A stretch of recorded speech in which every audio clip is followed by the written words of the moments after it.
শিলচর থেকে আসার পরে এতদিন পরে একটা বাম্পার খানি রান্না হলো, যে বড় মায়া করেছে। তো দেখাচ্ছি খানিটা, বহুত স্পেশাল খানি। 3 থাল ভাত, এই হলো স্পেশাল খানি। ডিম কারি, দই দিয়ে ক্যাপসিকাম দিয়ে বানানো হয়েছে, বাম্পার। আজকে ফাটাফাটি খান খাবো, আজকে ফাটাফাটি। এতদিন পরে হায়দ্রাবাদ এরকম হয় নাই। আর ও তার গেম প্লে করছে এখানে অন্ধকারের মধ্যে, বিজিএমআই ওয়ালা।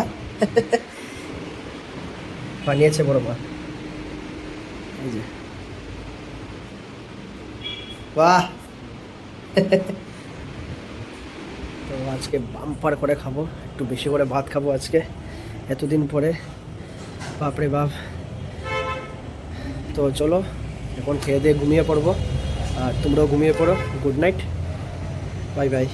আর ভিডিওটা আপনারা প্লিজ শেয়ার করবেন, ঠিক আছে? যত শেয়ার করবে তত একটু ভালো হবে আমার জন্যই।